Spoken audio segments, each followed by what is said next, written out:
মই প্ৰিয়াংকি কেনে আছে বাৰু আপোনালোক সকলো কমেণ্ট কৰি জনাব কাৰণ এতিয়া কৰোনা মহামাৰীয়ে এক ভয়াৱহ ৰূপ ধাৰণ কৰিছে আমাৰ অসমৰ কথা স্পেচিয়েলি ক'ব লাগিব কাৰণ আমি সকলোবিলাক অসমতে আছোঁ গতিকে ইমান ভয়াৱহ ৰূপ ধাৰণ কৰিছে আৰু সেয়েহে সদায় ভাত খোৱা মাছ খোৱাতকৈ কিছু ব্যতিক্ৰমীকৈ আজি মই ভিডিঅ'টো বনালোঁ আচলতে আপোনালোকে থাম্বনেইলত গম পাইছে মই কোভিডৰ 2টা ড'জেই ভেকচিন লৈ মোৰ সম্পূৰ্ণ হ'ল প্ৰায় আজি 10-12 দিন মানেই হ'ল মোৰ 2টা ড'জেই শেষ হ'ল আৰু মই মোৰ চাৰ্টিফিকেটো আছে এখন হৈছে কি চাৰ্টিফিকেট এখন কোভিডৰ ৰেপিড টেষ্টৰ নিগেটিভ চাৰ্টিফিকেট প্ৰথমটো আৰম্ভ হৈছিল কেতিয়া মোৰ প্ৰথমটো লৈছিলোঁ মই 23 নে 22 মাৰ্চত আছিলে আৰু 18 বছৰ ওপৰত তেতিয়া দিয়া নাছিলে কিন্তু মানে 45 বছৰৰ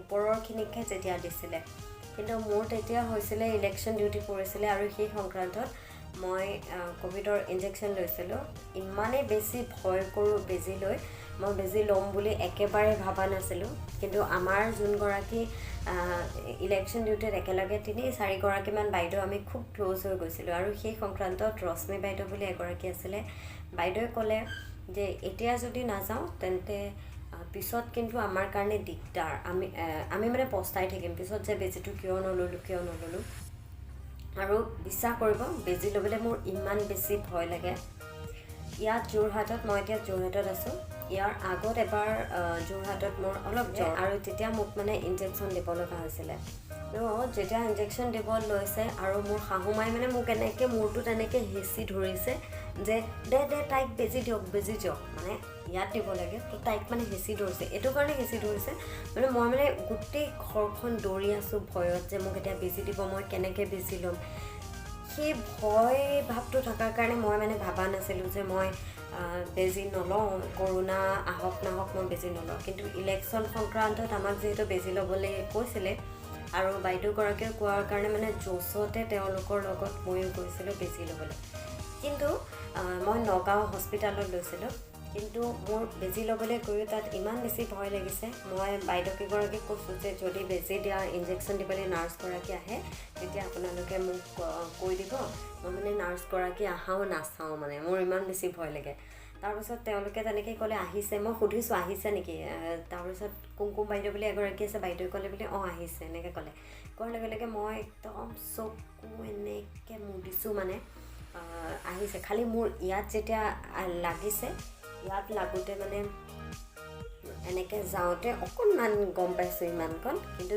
বহুত বেছি তেনেদৰে যে একদম বহুত দুখ পাইছোঁ তেনেকুৱা নহয় তাৰপিছত বেজীটো লৈ ভালেই লাগিলে কাৰণ বেজিলৈ মই ভয় কৰা ছোৱালীজনীক বেজি লৈছোঁ যিহেতু বেজি আৰু গম পোৱা নাই খুব ধুনীয়াকৈ দিছে খুব ধুনীয়াকৈ মই পিছত আহি পেলাই সকলোকে কৈছোঁ যে মোক আজি নগাঁও চিভিলত যিগৰাকীয়ে দিলে ইমান ধুনীয়াকৈ দিলে তোমালোক গ'লেও মানে তেওঁৰ ওচৰতে ল'বা খুব ধুনীয়াকৈ দিলে যেতিয়া সেইদিনটোত আকৌ আহিলোঁ ইলেকশ্যন ডিউটিলৈ সেইদিনাই ডিউটিৰ পৰা মাজতেই গৈছিলোঁ তাৰপিছত অকণমান সময়ৰ কাৰণে তাৰপিছত আমি যিহেতু আমাৰ ইলেকশ্যন ডিউটি আই কাৰ্ডখন দেখুৱাইছোঁ আই কাৰ্ডখন দেখুওৱাৰ লগে লগে আমাক জল্দি দি দিছে ল'বলৈ আকৌ আহিছোঁ ডিউটিলৈ নৰ্মেল আছে চিটুৱেশ্যন একদম নৰ্মেল গা নৰ্মেল আছে তাৰপিছত সন্ধ্যা সময়ত 6টামান বজাত 6:30মান বজাত ঘৰলৈ গ'লোঁ ঘৰলৈ যোৱাৰ পিছত যেতিয়া ৰাতি হৈছে এই জেগাখিনি মোৰ বিষাইছে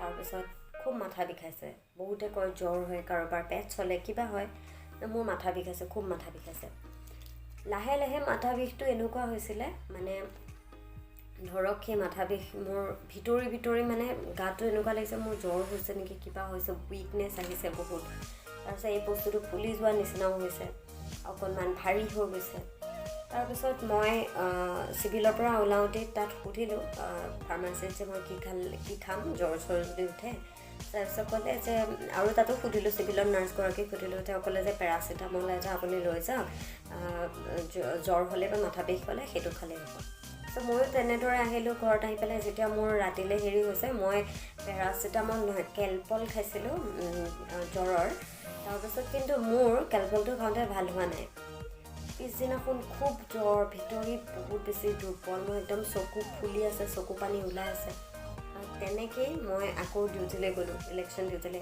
ইগৰাকী বাইদেউক ফোন কৰিছোঁ, সিগৰাকী বাইদেউক ফোন কৰিছোঁ যে আপোনালোকৰ কেনেকুৱা হৈছে চিটুৱেশ্যন জনাওক। ইগৰাকীও কৈছে মোৰ এনেকুৱা হৈছে, কিন্তু কুমকুম বাইদেউৰ একো হোৱা নাই, আমাৰ লগতে লৈছে যদি বাইদেউ বহুত ষ্ট্ৰং হৈ আছে। তাৰপিছত ইলেকশ্যনৰ পিছদিনাখন আমাৰ ছেকেণ্ড দিনা মানে ইনজেকশ্যন লোৱাৰ, সেইদিনাখনো খুব বিষ আছে, জ্বৰ আছে, মাথা বিষ আছে, থাকিব পৰা নাই। যেন তেন কৰি আবেলি 6টামান বজালোঁ আৰু আহি ঘৰত ঢেচকৈ পৰি দিছোঁ, মানে একো খাব একদম ভিতৰৰ পৰা টানি আহিছে পূৰা। আৰু মোৰ মানে আমাৰ ইনজেকশ্যনটোৰ নাম আছিলে কোভিচিল্ড। আৰু এটা কথা এইখিনিতে কওঁ, যদি আপুনি কোভিচিল্ড লৈছে তেন্তে আপোনাৰ ছেকেণ্ড ড'জো কোভিচিল্ডেই হ'ব লাগিব। যদি আপুনি কোভাক্সিন লৈছে ফাৰ্ষ্ট ড'জত, তেন্তে আপোনাৰ ছেকেণ্ড ড'জো কোভাক্সিনেই হ'ব লাগিব। তাৰপিছত তেনেদৰে মোৰ 4-5 দিনলৈ এইখিনি জেগা ফুলি আহিলে। 4-5 দিনলৈ মোৰ এই পেইনটো আছে, তাৰপিছত ভিতৰি জ্বৰটো আছে অকণমানকৈ। তাৰপিছত মই আগদিনাখনতো কেলপল খাওঁতে মোৰ ভাল নহ'ল, সেইকাৰণে মই ছেকেণ্ড দিনা মই পেৰাচিটামল খালোঁ। 600 নে 650 এটা থাকে নহয় যোনটো, সেইটো খালোঁ। সেইটো খোৱাৰ পিছত পিছদিনাখন মোৰ 4th নম্বৰৰ দিনা মোৰ অলপ ভাল পাইছোঁ, কিন্তু এইখিনি জেগা বিষ আছে। সেইটো আছিলে ফাৰ্ষ্ট ড'জৰ। আৰু মোক লগতে হেৰিয়ে ক'লে, তাতে চিভিলতে মোক সোধোতে লিমচি খাবলৈ দিলে বা ভিটামিন চি খাবলৈ দিলে। তাৰপিছত ময়ো তেনেকৈ খাইছোঁ, ৰাতিপুৱা খালী পেটত ভিটামিন চি খাইছোঁ। যিহেতু ইলেকশ্যনৰ সময়, ইলেকশ্যনৰ য'ত ডিউটি পৰে তাত বহুত মানুহৰ জনসমাগম থাকে, আমি মানে ল'ব লগা পৰিছিলোঁ। আৰু সেইটো আছিলে মোৰ 23 মাৰ্চৰ প্ৰথমটো ইনজেকশ্যন আছিলে কোভিচিল্ড। আৰু তাৰ পিছত মোৰ 28 দিনৰ পিছত যিহেতু প্ৰথমতে ল'ব পৰা আছিলে, সেই হিচাপত 28ৰ পৰা 28 দিন হৈ গ'ল, মোৰ এপ্ৰিলত হ'ল। এপ্ৰিলত হোৱাৰ পিছত মই ছেকেণ্ড ড'জটো ল'বলৈ গ'লোঁ। সেইদিনা বহুত হাৰাশাস্তি হৈছে, যিহেতু লাহে লাহে ইনজেকশ্যনৰ পৰিমাণবিলাক কমি গ'ল, গতিকে বহুত হাৰাশাস্তি হৈছে। মই নগাঁও টাউনত যিমানকেইটা চেণ্টাৰ আছে গোটেইকেইটা চেণ্টাৰতে কৈছে যে কোভিচিল্ডৰ ছেকেণ্ড ড'জটো নাই, 2-3 দিন হ'ব। আকৌ 2-3 দিনৰ পিছত গৈছোঁ তেনেদৰে। কিন্তু তাৰ আগতে এটা ইনচিডেণ্ট হ'ল। কোভিচিল্ড লোৱাটোৰ আগতে আমাক অৰ্ডাৰ আহিলে আইএছৰ পৰা যে আমি যিহেতু স্কুল বন্ধ কৰা নাছিলে, 9-10 বন্ধ কৰা নাছিলে, LP স্কুলবিলাক বন্ধ কৰিছিলে, হাইস্কুল বন্ধ কৰা নাছিলে, গতিকে তাত এটা অৰ্ডাৰ আহিলে যে আমি টিচাৰসকলে নিজে ক'ভিড টেষ্ট কৰাব লাগিব, পজিটিভ নে নিগেটিভ ৰিপৰ্ট, সেইটো আমি IS অফিচত জমা দিব লাগিব। সেইকাৰণে টেষ্ট কৰাৰ আগতো বা ছেকেণ্ড ড'জ লোৱাৰ আগতো, যদিও মই ফাৰ্ষ্ট ড'জ লৈছিলোঁ, মোৰ অকণমান চাইনাছৰ প্ৰব্লেম থকাৰ কাৰণে চৰ্দি লাগি থাকে। সেইকাৰণে মই মোৰ ভিনদৌক কৈ মই যেতিয়া নগাঁৱত আছিলোঁ, সেয়েহে ভিনদৌক কৈ পেলাই আমাৰ ওচৰৰ ফাৰ্মাচী এখনৰ পৰা তালৈ ভিনদৌক পঠিয়াই পেলাই মই তাৰ পৰা ভিটামিন চি, তাৰপিছত তেনেদৰে কিছুমান পেৰাচিটামলো অলপ ষ্টকত ৰাখিছোঁ সেইকেইদিন, কাৰণ বাইচান্স হৈ যাব পাৰে। টেম্পুত যাওঁ, ডেইলি আপ ডাউন কৰোঁ, বতাহ বহুত লাগে, মূৰ যদিও ঢাকি যাওঁ, মাস্ক যদিও পিন্ধি যাওঁ, তথাপি বতাহটোতো লাগিবই। আৰু সেইকাৰণে ভিনদৌৱে সেই ফাৰ্মাচীৰ পৰা সৰহকৈ, মোৰ এতিয়াও আছে পেকেট, মই দেখুৱাম। ফাৰ্মাচীৰ পৰা ভিনদৌৱে অনা ঔষধৰ পেকেট মোৰ এতিয়াও আছে, যদিও যোৰহাটলৈ আহিলোঁ লগতে লৈ আহিছোঁ। ইয়াত আছে ভিটামিন চি, আৰু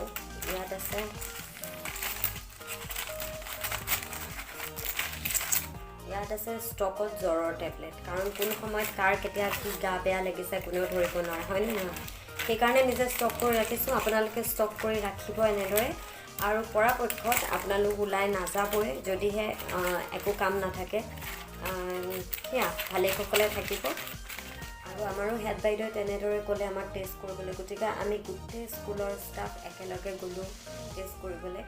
তাত মই অলপ ভয় খাইছিলোঁ, কাৰণ সেইকেইদিন মোৰ চৰ্দি লাগি আছিলে, খুব কাহ হৈ আছিলে, চৰ্দি লাগি আছিলে, কিন্তু জ্বৰ নহয় দেই, কাহ চৰ্দি। মোৰ চাইনাছৰো প্ৰব্লেম আছে, নাক বন্ধ হৈ আছে। মই মানে বাইদেউহঁতক কৈছোঁ যে আপোনালোকটোতো বাচিয়ে যাব, আপোনালোকৰ নিগেটিভে ওলাব, মোৰে পজিটিভ ওলাব। আনকি আমি যিকেইখন টেম্পু, অ'টো ভাড়া কৰি পেলাই গৈছিলোঁ, আমাৰ 7-8জন শিক্ষক একেলগে, টেম্পু ড্ৰাইভাৰকো মই আনকৈ কৈছোঁ যে যদি মোৰ পজিটিভ ওলায় তেন্তে আপুনি মোক আনিব জানো? কৈছে আপোনাক কেনেকৈ আনিম, আমি গাড়ী চেনিটাইজ কৰিব লাগিব, আপোনাকতো আনিব নোৱাৰোঁ, কিন্তু আমি হেৰি কৰিব লাগিব, আপোনাৰটোতো ঘৰৰ মানুহ, আপোনাকটোতো আহিব নিদিব, ঘৰৰ মানুহ আহি পেলাই ল'ব। তথাপি বাইদেউহঁতে কৈছে যে একো নহয় নোলায়, যোৱাবাৰ মোৰ এনেকুৱা হৈ আছিল, জ্বৰো হৈ আছিল, তথাপি মানে পজিটিভ ওলোৱা নাই, নিগেটিভে ওলাইছে, গতিকে নহয় একো নহয়। আৰু সেইটো শক্তিতে তেওঁলোকৰ ছাপৰ্টতে মই বোলো হ'ব আৰু যি আছে আছে। তাৰপিছত যেতিয়া টেষ্ট কৰিবলৈ ৰেপিড টেষ্ট কৰিবলৈ মোৰ সোমাইছে ষ্টিকডাল, সোমাওঁতে অলপ চৰ্দি লাগি থকাৰ কাৰণে নাকটো মানে ক্ল'জ হৈ আছে, ইমান অ'পেন হৈ থকা নাই নাকটো। সেইকাৰণে তেওঁ বাৰে প্ৰতি চাইছে, বাৰে প্ৰতি মই ভাবিছোঁ চিয়'ৰ মোৰ মানে পজিটিভ আহিব, কাৰণ চৰ্দি লাগি আছে, মাথা বিষ হৈ আছে অলপ অলপ। তাৰপিছত যেনিবা ভগৱানৰ কৃপাত মোৰ আহিলে নিগেটিভ, আৰু এইখন মোৰ ৰেপিড টেষ্ট কৰাৰ নিগেটিভ দেখিছেনে, এইখন হৈছে ৰেপিড টেষ্ট কৰাৰ চাৰ্টিফিকেট। আৰু যদিহে আপোনালোকৰ 18 বছৰ ওপৰ হৈছে প্লিজ প্লিজ প্লিজ ৰিকুৱেষ্ট কৰিছোঁ যাওক, ভয় নকৰিব। আজিকালিতো চাৰ্টিফিকেটখন এনেদৰে দিয়ে, আপোনালোকে গম পাইছে যিসকলে ইনজেকশ্যন লৈছে, আৰু যিসকলে নাই লোৱা সেইসকলকো কওঁ ইনজেকশ্যন ল'ব। ইনজেকশ্যন এতিয়া 18 বছৰ ওপৰ সকলোৱে এপ্লাই কৰিব পাৰে। আপোনালোকে ইনজেকশ্যন ল'ব, নোলোৱাকৈ নাথাকিব, কাৰণ কৰোণা মহামাৰী এতিয়া আমাৰ সমগ্ৰ ৰাজ্যত বিৰাট ভয়াৱহ ৰূপ ধাৰণ কৰিছে। নিজে সুৰক্ষিত থাকিবলৈ হ'লে আপোনালোকে প্লিজ কৈছোঁ আপোনালোকে যে ক'ভিড টেষ্ট কৰক আৰু ইনজেকশ্যন লওক, সেইটো। আৰু যেতিয়া মই কৈ আছিলোঁ এইখিনিতে যে ছেকেণ্ড ড'জৰ কথা, ছেকেণ্ড ড'জ ল'বলৈ গ'লেও মই এগৰাকী বাৰ জৰিয়তে মানে তেনেদৰে ইলেকশ্যনৰ দেখায়, কাৰণ তেতিয়ালৈকে আমাৰ কাউণ্টিংটো হোৱা নাই।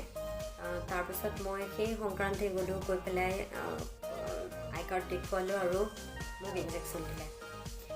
ছেকেণ্ড ইনজেকশ্যনটো মোক নগাঁৱতে এখন স্কুলত দিছিলে, য'ত কোভিচিল্ড ছেকেণ্ড ড'জটো আছিলে কোভিচিল্ডৰ। মোক সুধিছে আগতে আপুনি কোভিচিল্ড নে কোভাক্সিন আপুনি সুধিছে, গতিকে আপোনালোকক কওঁ যে যদি আপোনালোকে ফাৰ্ষ্ট ড'জটো কোভিচিল্ড লৈছে তেন্তে আপোনাক নাৰ্ছে নুসুধিলেও আপোনালোকে নিজে ক'ব যে মোৰ ফাৰ্ষ্টটো কোভিচিল্ড আছিলে। যদি আপোনাৰ ফাৰ্ষ্ট ড'জটো কোভাক্সিন তেন্তে আপুনি ছেকেণ্ড ড'জটো কোভাক্সিনেই ল'ব, খেলি মেলি একেবাৰে নকৰিব। আৰু এটা কথা, ভিটামিন চি খাই থাকক, গৰম পানী আপোনালোকে খাওক, গাগল কৰক, তাৰপিছত ষ্টিম লওক, মানে ভাপ লওক, এনেদৰে মানে আমি এইখিনি সময়ত যুঁজাৰ সময়, এইখিনি সময়ত আমি সকলো ভালে কুশলে থকাৰ সময়। কিদৰে আমি দেখি আছোঁ আমি যে নিজৰ আপোনসকলক মানুহে কিদৰে হেৰুৱাইছে। সেইকাৰণে ভাবিলোঁ সদায় মাছ ভাত খাই থকাৰ শাহু, যোৰহাট অহা, নগাঁও যোৱা, এই ভিডিঅ'বোৰ দি থকাতকৈ আজি কিবা এটা ভিডিঅ' বনাওঁ যিটো ভিডিঅ'ই আপোনালোকক অকণমান হ'লেও সহায় কৰিব। আৰু বেজি ল'বলৈ ভয় নকৰিব, ভয় একেবাৰে নকৰিব, কাৰণ বেজিটো লৈ লওক। এইটো আপোনাৰ জীৱন মৰণৰ সমস্যা, আপোনাৰ ঘৰখনৰ জীৱন মৰণৰ সমস্যা। মই বেজি নোলোৱা ছোৱালীজনীয়ে যেতিয়া ইনজেকশ্যন ল'ব পাৰোঁ, আপোনালোকেও ল'ব পাৰিব। সেইকাৰণে কৈছোঁ, ৰিকুৱেষ্ট কৰিছোঁ যে আপোনালোকে সকলোৱে লওক, আৰু ঘৰৰ সকলোকো এপ্লিকেশ্যন মানে ৰেজিষ্টাৰ কৰাই দিয়ক, ৰেজিষ্টাৰ কৰাই দি আপোনালোকে ইনজেকশ্যন দিয়াই দিয়ক।